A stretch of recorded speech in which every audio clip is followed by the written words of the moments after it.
Queridos, a graça e a paz do Senhor Jesus Cristo, nós estamos aqui mais uma vez reunidos, estamos bastante saudosos, bastante necessitados, né? Vamos dizer assim, de estarmos juntos, mas Deus tem nos abençoado nesse tempo, tem nos dado paciência, tem nos dado capacitação para nós vencermos as barreiras, vencermos as dificuldades. E o que é mais importante, né, tem preservado as nossas vidas de uma forma muito especial. Eu agradeço a Deus por isso. Nessa noite, hoje, noite de quarta-feira, eu desejo fazer um comentário dos dias que nós estamos vivendo, assim, um breve relato, e o que a Bíblia diz sobre isso, sobre a nossa resposta a esses tempos difíceis, né?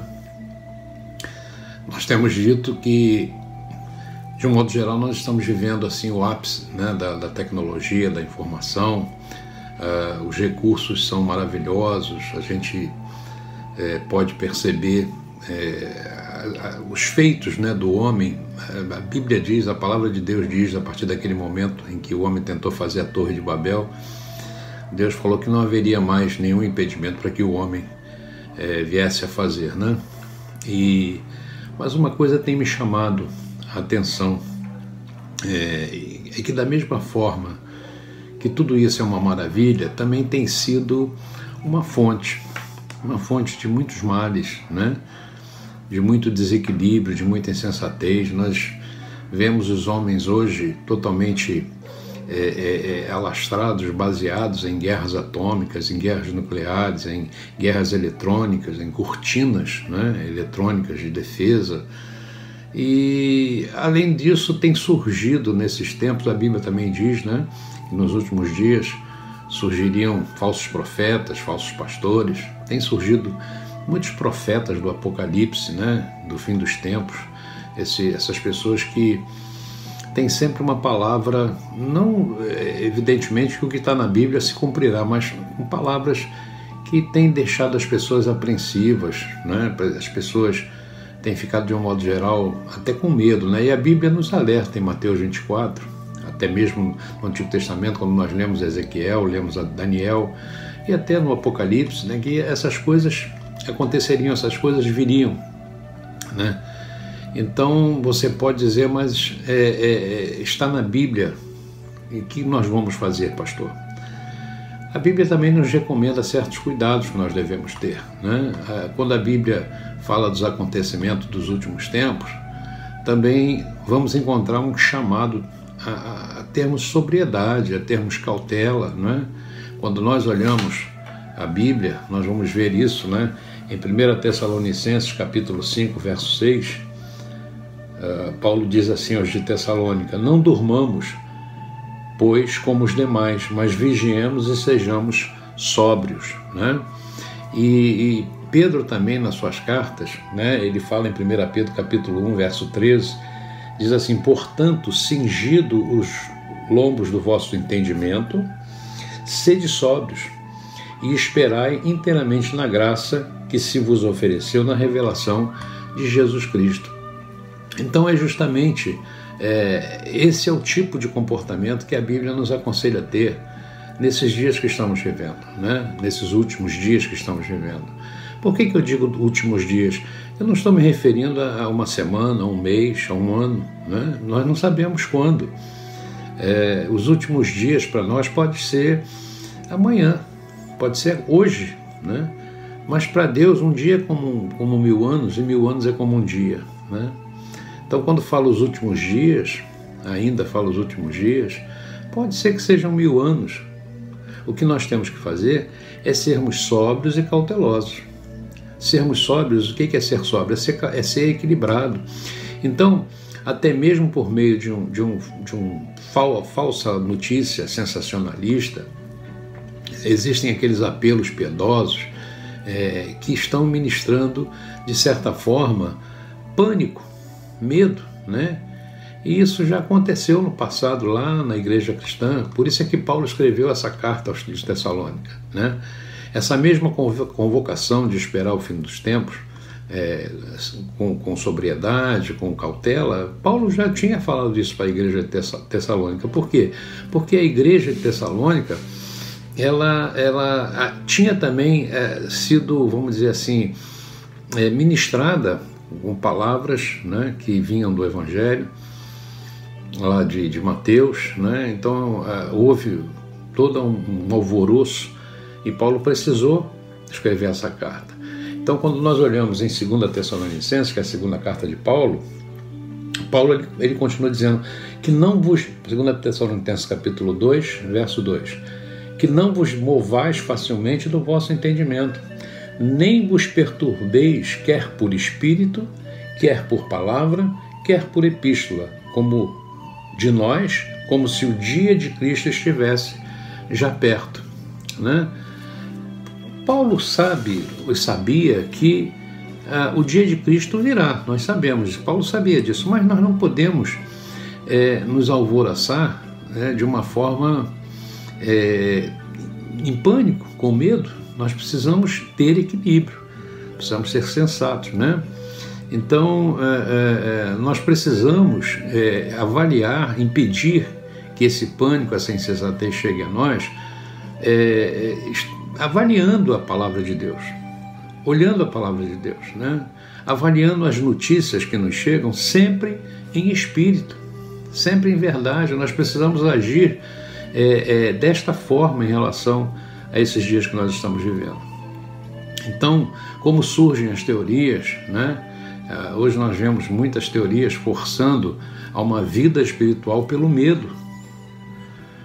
Existem profetas do Apocalipse que estão tentando, né, barganhar ou tentando forçar a vida espiritual das pessoas pelo medo, né? E esse tipo de teoria, ela não é uma teoria, eu não diria que a palavra de Deus é uma teoria, né? Mas é uma articulação que não procede de Deus, né? Agora, isso tem uma pitada de verdade? Tem, né? O diabo, ele usa a palavra de Deus para tentar as almas agirem da forma como ele quer, para induzi-las ao erro, né? Então, ele faz, através dessas pregações, né, com que a nossa alma abrigue pensamentos sem discernimento. Os fatos isolados, né, eles são arrancados do seu real contexto e aí combinados, né, entre si mediante especulações, né, impossíveis de serem provadas, são habilmente misturadas, né, a meia-verdades, a distorções da verdade, e aí forma-se uma construção que não pode ser, vamos dizer assim, removida facilmente na alma, né? Mais precisamente trata-se de uma construção de fé, não de fé do espírito, mas de fé da alma, né? Aquela fé que desarticula, né, aquilo que a palavra de Deus nos dá, aquilo que a palavra de Deus nos diz, né? Então, quando nós olhamos em Romanos, capítulo 13, no verso 12, Paulo diz assim aos romanos: vai alta a noite e vem chegando o dia. Deixemos, pois, as obras das trevas e revistamo-nos das armas da luz. Paulo, ele conclama, né, em vista da hora avançada, porque nós estamos de fato vivendo os últimos dias, né? Esse tempo em que nós estamos vivendo é um tempo em que nós estamos vendo muitas articulações das trevas, né? E não considerar essas articulações é importante para nós, mas é importante para nós nos revestirmos das armas da luz, ou seja, das armas espirituais. As armas espirituais, sem dúvida, incluem a verdade e a autenticidade, né? Nós precisamos nos revestir da verdade, ainda que não sejam, vamos dizer assim, esclarecidas nesse texto que nós lemos, mencionadas explicitamente, né? Nós vamos encontrar na Bíblia muitos outros trechos, né, que nos dá, que nos fala, que nos revela, que nos mostra, que nos adverte a nós observarmos a autenticidade da verdade, né? Aquilo que entra no nosso coração, né? Nós precisamos preservar o nosso coração. Então, para muitos, né, a vida é imensa, é intensa, mas para outros ela tem se tornado estafante, depressiva, cheia de pânico, cheia de medo, né? Então depende do ponto de vista de cada um responder às verdades espirituais. A nossa história humana, nossa história é muito curta, né? Nosso tempo de vida é pequeno se comparado à eternidade. Nós passamos o dia assim de uma forma muito rápida, né? Então, nesse universo, se é que eu posso dizer assim que nós vivemos, complexo de multi-coisas criadas, né? No qual nós estamos inseridos, né? Nesse contexto de sinais, de fatos, de mensagens, né? Só há uma forma de compreender os propósitos para viver uma vida de qualidade, os propósitos de Deus. A Bíblia diz que a única maneira de mencionarmos isso é aceitar pela fé o fato de que Deus está no controle de todas as coisas. É como aquele ditado popular que diz que a filosofia da velhice é aceitar que se está envelhecendo. E a filosofia da fé é aceitar que Deus está no controle de todas as coisas. Então, claro que os propósitos de Deus são maiores que a nossa vida, né? Então, quando nós olhamos a palavra de Deus, Jesus ele usava muitas metáforas, muitas coisas, arquétipos, né? Muitas parábolas para explicar a fé criativa. Quando nós olhamos em Mateus 17, 20, Jesus ele diz assim de uma forma muito especial: se tiverdes fé como um grão de mostarda, direis a este monte, passa daqui para acolá, e ele há de passar, né? Então, por um lado, um grão de mostarda simbolizando a fé, e por outro o lado o monte representando algo a ser removido, né? Então veja que coisa diminuta é um grão de mostarda, né? E veja que coisa imensurável comparada a ela, né? Uma montanha, né? Então um universo que se define entre o micro e o macrocosmos, né? Então a pergunta inquietante é como tão pouco que eu posso ter, eu consigo tanto. Então a pergunta inquietante, né, é como assim com tão pouco, com um grão de mostarda, eu consigo, né, fazer tanta coisa como mudar uma montanha. Nessa analogia, meus irmãos, entre o grão de mostarda e a montanha, Jesus não quer dizer que eu deva construir um relacionamento com Deus através da fé, me baseando, né, em coisas impossíveis.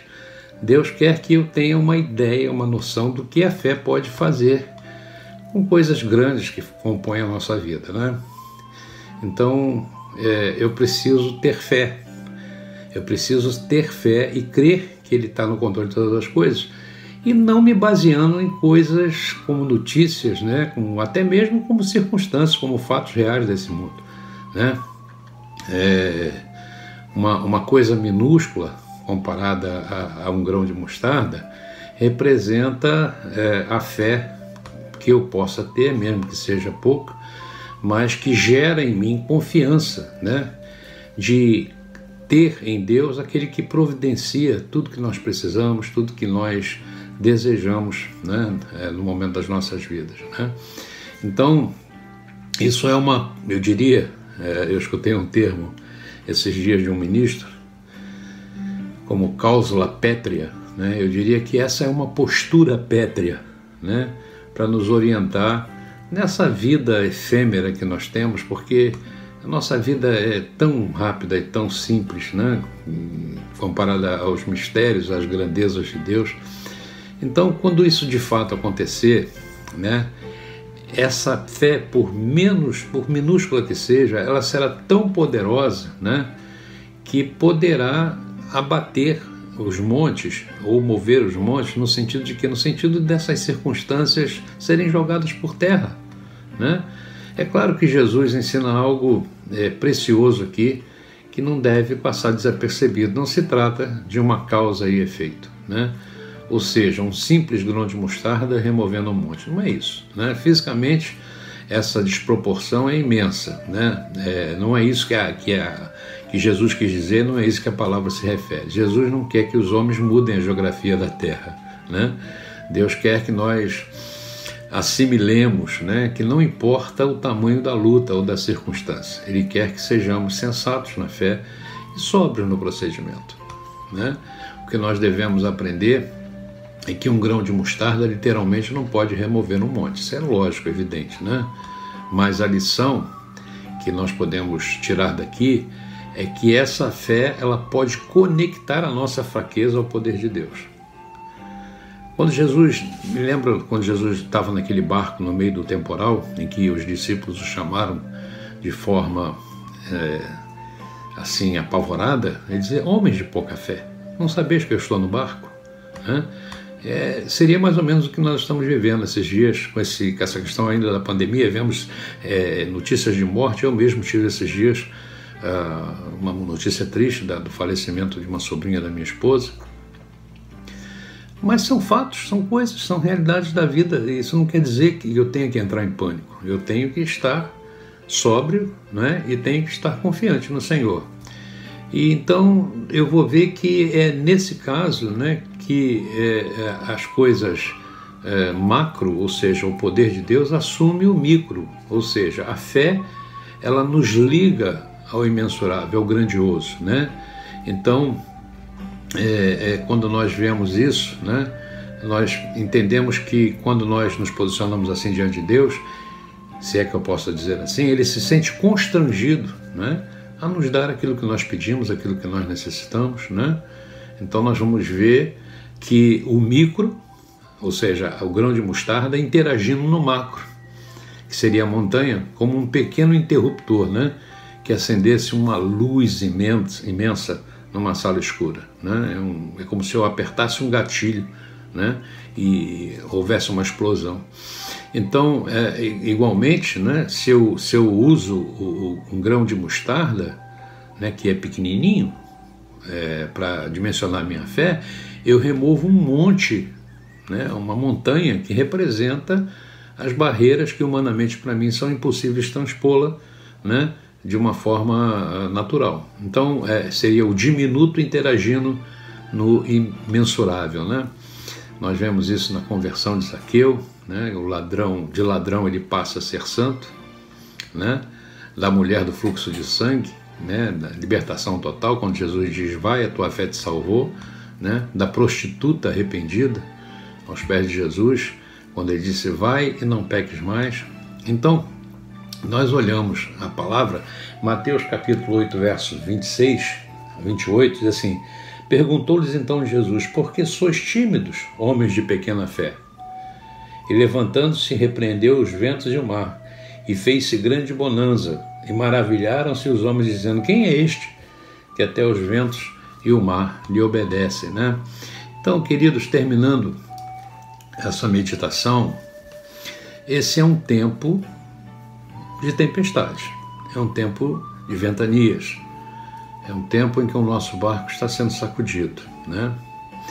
Mas é um tempo também de nós olharmos a palavra e vermos a recomendação de Deus para nós.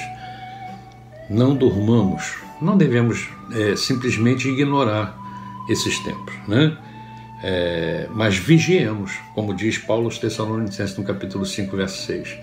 Vigiemos e sejamos sóbrios, né? Que tenhamos sensatez, que tenhamos sobriedade, que tenhamos um viver pela fé, né? De que esse vento e esse mar que nós estamos ultrapassando, eles estão sujeitos a Deus. Quem é este que até os ventos e o mar lhe obedecem, né? Deus está no controle, e o melhor que nós podemos saber disso é que Ele nos ama e não nos abandona. Eis que estou convosco todos os dias, né? Então eu deixo essa mensagem para o teu coração nessa noite. Nós temos vivido esses dias de uma forma muito diferente, né, daquilo que nós estávamos acostumados a viver. As coisas mudam, irmãos, as coisas mudam. Eu posso terminar essa mensagem aqui e as coisas mudam, as circunstâncias mudam, né?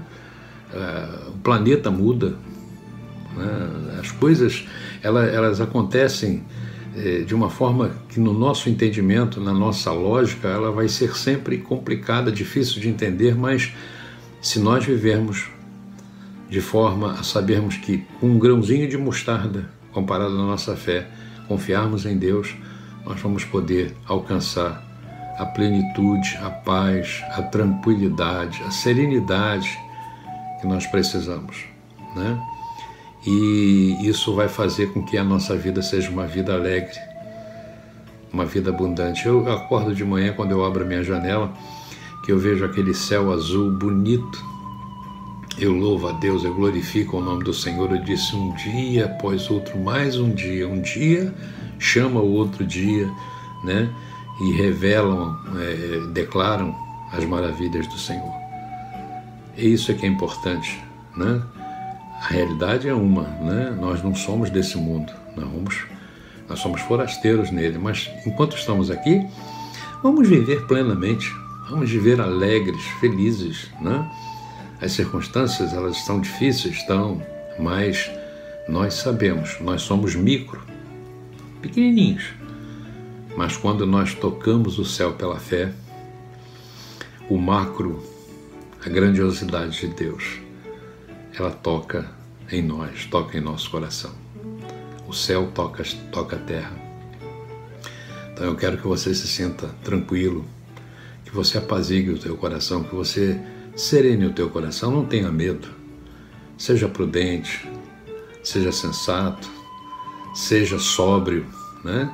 Paulo lhe diz, não vos demovais facilmente do vosso entendimento, nem vos perturbeis, quer por espírito, quer por palavra, quer por epístola, como de nós, como se o dia de Cristo estivesse já perto. Paulo disse isso à igreja de Tessalonicenses, está dizendo hoje para nós, né?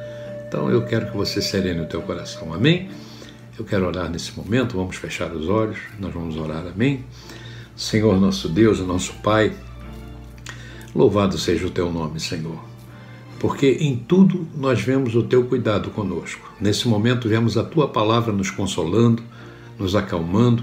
Nós sentimos assim como a mão de um pai passando sobre a cabeça de um filho, dizendo ao filho, filho, fique tranquilo, eu estou aqui, estou do teu lado, estou com você, nada vai te acontecer, porque eu te guardo, eu te cuido, eu te livro, eu te sustento, eu te protejo. Senhor, nós sentimos assim a tua mão sobre a nossa cabeça.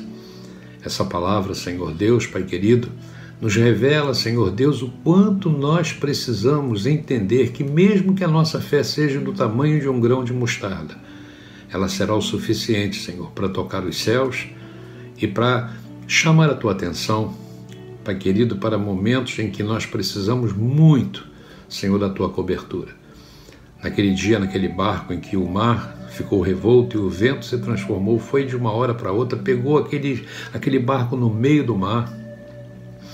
Coisa parecida está acontecendo conosco. Pegou o nosso barco da nossa vida, da nossa rotina, da nossa família, do nosso trabalho, no meio do mar.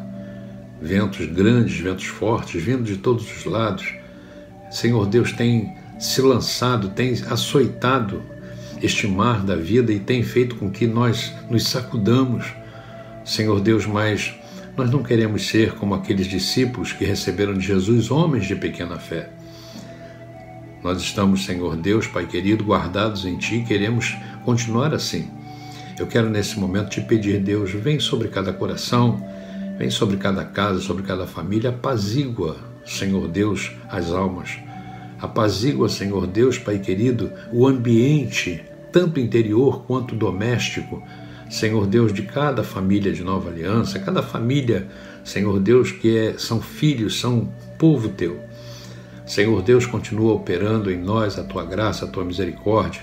Abençoa, Senhor Deus, Pai amado, os idosos. Abençoa aqueles que estão ainda no chamado grupo de risco. Não importa, Senhor Deus, porque nós sabemos, Pai amado, que é o Senhor que cuida de nós. É o Senhor que nos livra, é o Senhor que nos faz, que nos restitui. É o Senhor que nos levanta da sepultura, que cura as nossas enfermidades. Eu quero, nesta oração, dizer, Senhor Deus, que eu não quero mais, Senhor Deus, pedir a intervenção, Senhor, de homens, Senhor Deus, Pai querido, a intervenção, Senhor Deus, talvez do presidente da República, talvez, Senhor, dos ministros. Não, eu não quero pedir mais a intervenção, mas eu quero pedir a Tua intervenção. quero pedir a tua intervenção para que, Senhor, haja, Senhor Deus, Pai querido, o teu mover, haja, Senhor Deus, o teu poder sobre a terra que vivemos, sobre o chão que pisamos e, Senhor, sobre o teto que moramos. Senhor Deus, nós confiamos em Ti e sabemos que mesmo, Senhor Deus, que dias traiçoeiros ou noites traiçoeiras venham, Senhor Deus, e que talvez o mundo nos queira ver chorando, o Senhor quer nos ver sorrindo.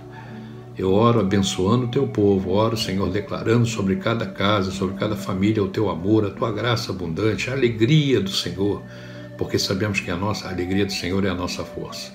Fica conosco, Deus, nos abençoa assim nesta noite.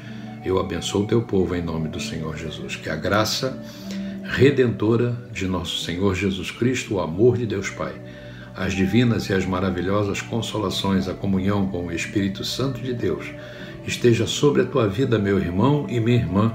Assim eu te abençoo, em o nome do Senhor Jesus Cristo, e que todos digam amém, amém e amém.